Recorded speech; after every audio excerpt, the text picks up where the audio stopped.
चलो, तो electromagnetic wave में चार्ज अगर एक्सेलरेशन मोशन करेगा तो ये आपकी एनसीईआरटी में 8th चैप्टर है। तो ये आपका ओवरऑल मैंने क्या दिया आपको, इंट्रोडक्शन दिया पहली बुक का, किसकी, एनसीईआरटी की। Electrostatic, electrodynamic, electromagnetic wave. Charge at rest में एनसीईआरटी में 2 chapter. Electrodynamic, charge moving with a constant speed 1 2 3 4 5 chapter. और charge moving with accelerated motion कितना चैप्टर है आपका, 1 चैप्टर। ये पूरा का पूरा हमें क्या करना है, पढ़ना है। और ये पूरा पढ़ने में कोशिश करेंगे कि 6 महीने में हो जाए। 6 महीने भी नहीं लगने चाहिए, 5 या 5.5 महीने, 4 महीने में भी अगर आप सही से करते हो तो हो जाएगी। हमारी एक बुक पूरे 4 चैप्टर पे। हाँ, पूरी एक बुक आपकी 3 उस पे है, तो 4 बेसिकली आपकी पूरी पहली बुक तो स्टडी ऑफ चार्ज है। मतलब आप पूरी बुक में अल्टीमेटली केवल और केवल चार्ज पार्टिकल यानी कि इलेक्ट्रॉन प्रोटॉन के बारे में पढ़ रहे होते हैं। पूरी बुक, समझ रहे हो आप मेरी बात? उस पूरी एक बुक केवल किसके बारे में स्टडी है, चार्ज के बारे में। हर जगह चार्ज इन्वॉल्व होगा, अगर चार्ज इन्वॉल्व नहीं होगा ऐसा नहीं हो सकता। अब अलग बात है कि मूविंग चार्ज, जैसे हम बोला चार्ज इज मूविंग, तो चार्ज जब मूव होने लगता है तो उसको मूविंग चार्ज को आप इलेक्ट्रिसिटी बोलते हो, तो वहां पर बस उसका नाम चेंज हो जाएगा इलेक्ट्रिक करंट, लेकिन है क्या वो बेसिकली मूविंग चार्ज ही है। तो पूरी की पूरी जो चैप्टर है आपको समझ में आ गया। आपको लिखना है तो लिखो फटाफट, वैसे तो इसमें सब कुछ लिखवा रखा है मैंने, फिर भी लिखो। क्या लिखोगे, इंट्रोडक्शन में क्या लिखोगे सबसे पहले, electromagnetism is a science of the combination of electric and magnetic phenomena. Electromagnetism can be divided into 2 parts. इसमें 2 पार्ट्स में किया है, यहाँ पे मैंने कितने पार्ट्स में कर दिया है, 3 पार्ट्स में कर दिया, मोटा मोटा, है ना। और वैसे यहाँ पे इलेक्ट्रोस्टैटिक और किस में डिवाइड किया गया है, इलेक्ट्रोडायनेमिक में डिवाइड किया गया है। तो नोट्स आपके पास है तो उसको जरूरत नहीं है, आप देख देख के घर पे भी नोट्स अच्छे तरीके से बना सकते हो। आपको नोट्स कैसा बनाना है, आप ये लिखा था सारा, ये नहीं लिखा था, नहीं लिखा था तो लिखो, फिर इसको रोक दियो। तो लिखोगे आप सबसे पहले नीचे लिखो इलेक्ट्रोस्टैटिक, और इलेक्ट्रोस्टैटिक में लिखो इट डील्स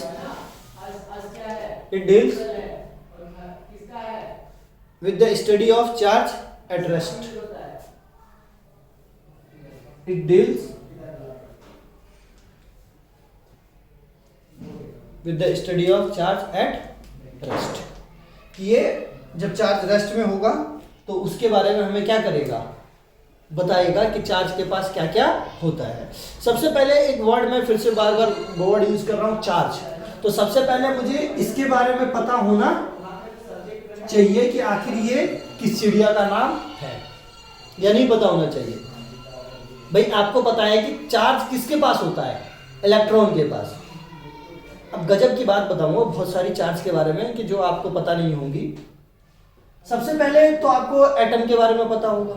भाई एटम में प्रोटॉन न्यूट्रॉन न्यूक्लियस में होते हैं और इलेक्ट्रॉन चारों तरफ क्या कर रहे होते हैं, रिवॉल्व कर रहे होते हैं। एक सिंपल कंडीशन में जब चार्ज में से कोई इलेक्ट्रॉन ना निकला हुआ हो, सॉरी एटम में से कोई इलेक्ट्रॉन ना निकला हुआ हो, तो उस कंडीशन में नंबर ऑफ प्रोटॉन्स और नंबर ऑफ इलेक्ट्रॉन्स जो होते हैं वो भी क्या होते हैं, बराबर होते हैं, और वही उसका एटॉमिक नंबर भी कहलाता है।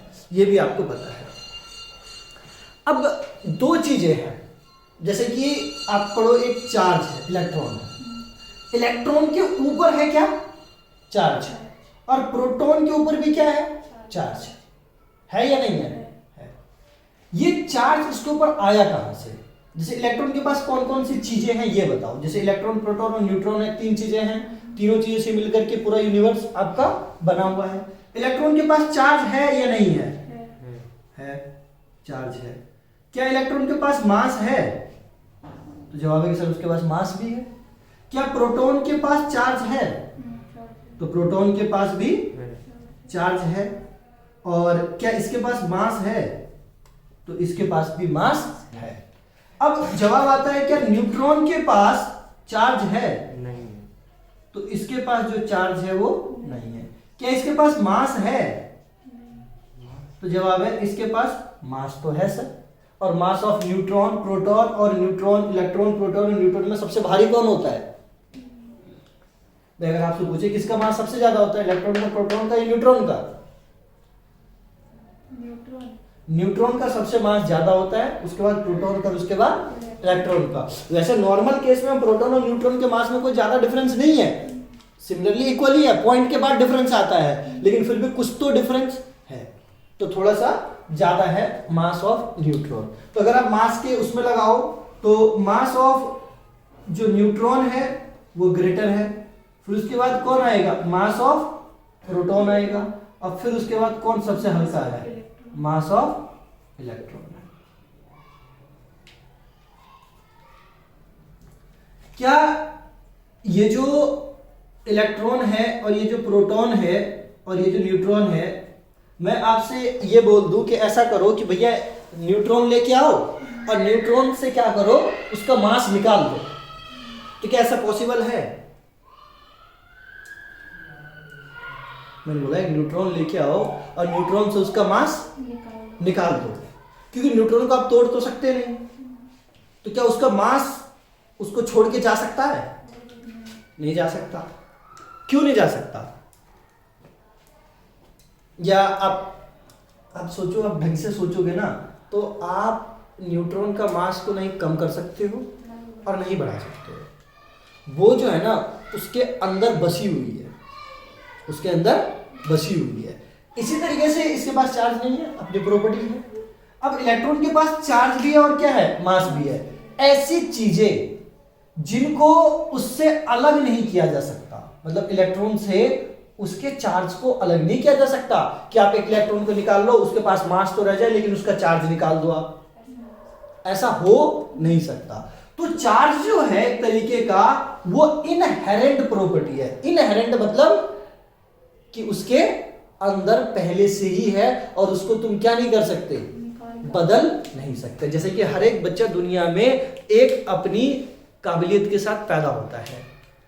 जिंदगी एक अलग बात है कि मैं भी एक काबिलियत लेके पैदा हुआ हूँगा, तुम भी एक काबिलियत लेके पैदा होगे। दुनिया के हर एक जो पैदा होने वाले हैं और जो हो चुके हैं वो कुछ ना कुछ काबिलियत लेके हुए थे, लेकिन एक अलग चीज है को काबिलियत हमें जिंदगी भर पता ही ना चले।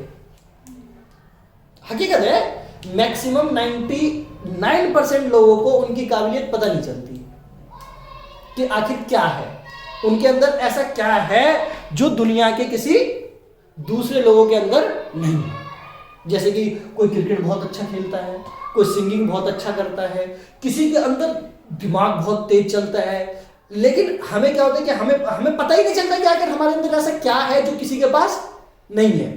और ऐसी कुछ चीजें होती है हमारे पास कि जिनको हम बहुत जल्दी सीख जाते हैं, इसका मतलब वो कहीं ना कहीं हमारे अंदर पहले से ही थी।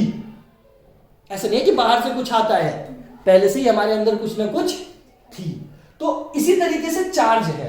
अब एक चीज बताओ कि चार्ज की इनहेरेंट प्रॉपर्टी, चार्ज जब भी इलेक्ट्रॉन पैदा होगा तो इलेक्ट्रॉन अपने साथ चार्ज लेके ही आएगा और अपने साथ मास भी लेके आएगा। हो सकता है, एक चीज बताओ मेरे को कि एक लड़का है, इसके अंदर ये भाई गाना बहुत बढ़िया गाता है, तो इसकी एक प्रॉपर्टी हुई ना कि इसके अंदर गाने की एबिलिटी है, इनहेरेंट प्रॉपर्टी है या नहीं है? है। अच्छा, ये लड़का पढ़ता भी बहुत बढ़िया है, तो इसके पास एक ही लड़के के पास दो प्रॉपर्टी हो सकती है, नहीं हो सकती है? हो सकती है। हो सकता है कि ये गाना भी बहुत अच्छा गाता हो और पढ़ता भी बहुत अच्छा हो और स्पोर्ट्स में भी बढ़िया हो, या नहीं हो सकता? हो सकता है। क्या ये किसी चौथे चीज में भी बढ़िया नहीं हो सकता? हो सकता है। तो इसका मतलब एक लड़का जो है वो एक से ज्यादा चीज की प्रॉपर्टी को रख सकता है अपने पास, या नहीं रख सकता है? रख सकता है। तो ये जो इलेक्ट्रॉन है वो अपने पास मास भी रख रहा है, अपने पास चार्ज वाली प्रॉपर्टी भी रख रहा है। हो सकता है ये अपने पास कोई तीसरी भी प्रॉपर्टी रख रहा हो सकता है कि कोई तीसरी भी प्रॉपर्टी रख रहा हो। जैसे मैंने बोला कि जैसे कि मैं पढ़ा रहा हूं, मैं अच्छा पढ़ाता हूं, तो एक मेरे अंदर ये प्रॉपर्टी हो सकती है, मेरे पास दूसरी भी प्रॉपर्टी हो, लेकिन अब तक मुझे ही ना पता चली हो या किसी को ना पता चली हो सकता है या नहीं हो सकता है? हो सकता है मेरे को अपनी 2-3 प्रॉपर्टी पता चले क्योंकि मैं उस पर काम कर रहा हूं और उसकी मदद से सारा काम हो रहा है, लेकिन मेरे अंदर कुछ और भी प्रॉपर्टी है जो कि मैं पता नहीं कर पा रहा हूं। तो अभी तक ये कहो कि इलेक्ट्रॉन के बारे में हमें 2 ही चीजें पता चली है, 2 ही प्रॉपर्टीज के बारे में। कौन कौन सी? चार्ज और मास। हो सकता है इसके पास कोई तीसरी प्रॉपर्टी भी हो और उस तीसरी प्रॉपर्टी की मदद से बहुत कुछ हो सकता है, जैसे कि चार्ज की मदद से क्या हो रहा है, पूरा इलेक्ट्रिसिटी चार्ज पे बेस्ड है।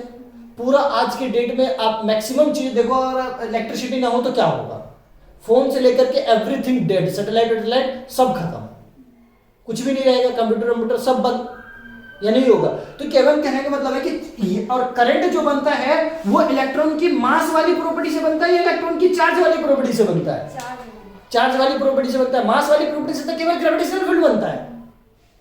भाई न्यूट्रॉन से आप इलेक्ट्रिसिटी नहीं पैदा कर सकते, समझ रहे हो मेरी बात? तो यहाँ पे इलेक्ट्रॉन पे जो चार्ज वाली प्रॉपर्टी है उसकी मदद से आप करंट पैदा करते हो। उस करंट से आप देखो बिल्कुल ही जमाना जो है बदल गया है। हो सकता है इसके पास कोई तीसरी प्रॉपर्टी हो जो कि हमें पता ना हो, कल को भविष्य में कुछ पता चल जाए तो उस तीसरी प्रॉपर्टी से हम पता नहीं क्या कर सकते या नहीं कर सकते, कर सकते।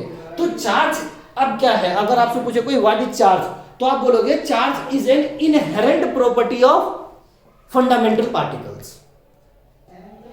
या फंडामेंटल भी नहीं बोलो, क्योंकि फंडामेंटल में इलेक्ट्रॉन, प्रोटॉन और न्यूट्रॉन तीनों आ जाएंगे, लेकिन न्यूट्रॉन के पास तो चार्ज नहीं होता है। तो आप बोल सकते हो charge is an inherent property of electron and proton. तो इनहेरेंट का मतलब है कि उसको आप तोड़ दो, उसको मोड़ दो, उसको कुछ भी करो, लेकिन उससे उसका चार्ज अलग नहीं किया जा सकता। तो लिखो चार्ज की definition, charge is an inherent property of electron and proton. Charge is an inherent property of electron and proton.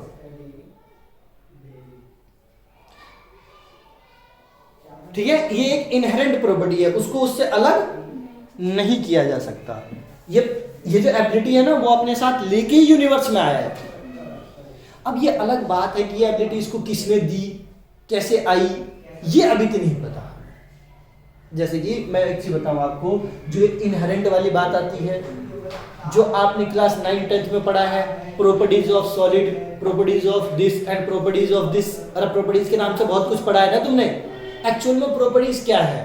Properties का मतलब ये है कि भैया तेरे पास ये है तो, लेकिन हमें नहीं पता कि तेरे पास ये कैसे आया। अगर हम उसको एक्सप्लेन ही कर दें तो हमें प्रॉपर्टीज बोलने की क्या जरूरत पड़ेगी? समझ रहे हो मेरी बात? जैसे कि हम अभी चार्ज को एक्सप्लेन नहीं कर सकते, हमें नहीं पता कि आखिर ये इलेक्ट्रॉन के पास चार्ज आया तो आया कैसे, होता है ये हमको पता है। अरे समझ रहे हो, होता है ये हमको, लेकिन भैया ये आया कहां से? आखिर एक सिंगल इलेक्ट्रॉन के पास चार्ज दिया किसने उसको ये प्रॉपर्टी, ये हमको पता, इसीलिए हम प्रॉपर्टीज वर्ड लगाते हैं कि भैया हमें ये पता नहीं है। हाँ, लेकिन ये तेरे पास जो प्रॉपर्टी है, ये जो तू लेके आया है, इसकी मदद से जो तू कर रहा है वो मेरे को समझ में आता है कि करंट फ्लो हो रहा है, या इलेक्ट्रोमैग्नेटिक वेव बन रहा है, या इलेक्ट्रिक फील्ड बन रहा है, या मूविंग चार्ज की वजह से मैग्नेटिक फील्ड बन रहा है। लेकिन आखिर तेरे पास ये जो फंडामेंटल चीज है ना चार्ज, वो आया कैसे वो मुझे पता नहीं है। इसलिए इलेक्ट्रॉन पे मास आया कितना है ये भी पता है, लेकिन ये आया कहां से, कैसे किसी को मास दिया जा सकता है, इसके बारे में हमें कुछ भी पता नहीं। भाई अगर पता ही होता तो हम इलेक्ट्रॉन से उसका मास ना ले लेते, या इलेक्ट्रॉन में उसका और मास ऐड ना करवा देते, लेकिन इसके बारे में हमें अभी कुछ भी पता नहीं। समझ रहे हो? हाँ, तो ये आपको पता चल गया कि charge is an inherent property of electron and proton, क्योंकि न्यूट्रॉन के पास नहीं होता इसलिए। इलेक्ट्रॉन के पास कितना चार्ज होता है? चार्ज ऑन इलेक्ट्रॉन कितना होता है? Charge on electron is equals to 1.6 into 10 to the power minus 90 coulomb, और ये निगेटिव का होता है। और चार्ज ऑन प्रोटॉन कितना होगा? सेम, बट उसको पॉजिटिव का लेते हैं। ये आपको याद होना चाहिए, सिंपल सी चीजें हैं। अब हेडिंग डाल दो प्रॉपर्टीज ऑफ चार्ज। हेडिंग डाल दो क्या? Properties of charge. और प्रॉपर्टीज ऑफ चार्ज आपके बुक में भी है और मेरे नोट्स में भी है ना। अभी इतना ही रखेंगे क्योंकि अभी ज़्यादा नहीं करवा रहा, मैं कम ही करवा रहा हूँ, बट 1-2 क्लास के बाद प्रॉपर 1 घंटे की क्लास में बहुत सारा मटेरियल तुमको पढ़ा दिया जाएगा। अभी इतना देखो, प्रॉपर्टीज ऑफ चार्ज हेडिंग डाल के आप छोड़ोगे, उसको घर से पढ़ के आओगे और नेक्स्ट क्लास में इसके बाद करेंगे।